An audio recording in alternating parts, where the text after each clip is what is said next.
তুরস্কের ইস্তাম্বুলে অনুষ্ঠিত হতে যাচ্ছে বহুল প্রত্যাশিত রাশিয়া ইউক্রেন শান্তি আলোচনা। বৈঠকে অংশগ্রহণের কথা আগে থেকে জানিয়ে রেখেছিলেন ইউক্রেনের প্রেসিডেন্ট ভ্লাদিমির জেলেনস্কি। কিন্তু আলোচনার প্রাক্কালে রুশ প্রেসিডেন্ট ভ্লাদিমির পুতিনের অনুপস্থিতি বিষয়টি ঘিরে নতুন আলোচনার জন্ম দিয়েছে।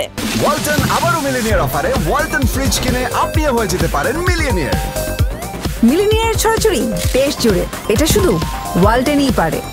14 মে সন্ধ্যায় ক্রেমলিন যে প্রতিনিধি দলের নাম প্রকাশ করে তাতে পুতিনের নাম না থাকায় অনেকটাই স্পষ্ট হয়ে যায় যে তিনি এই আলোচনায় অংশ নিচ্ছেন না। রাশিয়ার পক্ষ থেকে আলোচনায় থাকবেন প্রেসিডেন্টের উপদেষ্টা ভ্লাদিমির ম্যাডিনস্কি এবং উপপ্রতিরক্ষা মন্ত্রী আলেকজান্ডার ফোমিন। তবে রুশ পররাষ্ট্রমন্ত্রী সার্গেই ল্যাভরভ ও পররাষ্ট্রনীতি বিষয়ক ইউরি উশাকবকেও প্রতিনিধি দলে রাখা হয়নি।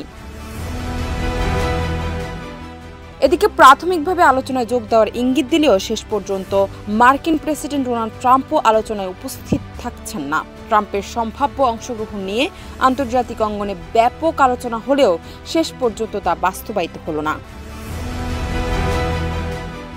ইউক্রেনের প্রেসিডেন্ট জেলেনস্কি পূর্বে একাধিকবার বলেছেন, শান্তি আলোচনা অর্থবহ হতে পারে শুধুমাত্র রুশ প্রেসিডেন্ট পুতিনের সরাসরি অংশগ্রহণে। তিনি বলেন, আমি ইস্তাম্বুলে রাশিয়ার সঙ্গে আলোচনায় বসতে প্রস্তুত, তবে পুতিন যদি নিজে অংশ নেন। বিশ্লেষকরা মনে করছেন, পুতিন ও ট্রাম্পের অনুপস্থিতি এই আলোচনা প্রক্রিয়াকে জটিল করে তুলতে পারে। তবে ইস্তাম্বুল বৈঠক ঘিরে কূটনৈতিক তৎপরতা এখনো চলছে এবং এটি শান্তি প্রক্রিয়ার একটি সম্ভাব্য সূচনা বিন্দু হিসেবে বিবেচিত হচ্ছে। জান্নাত নিপু, দেশ রূপান্তর।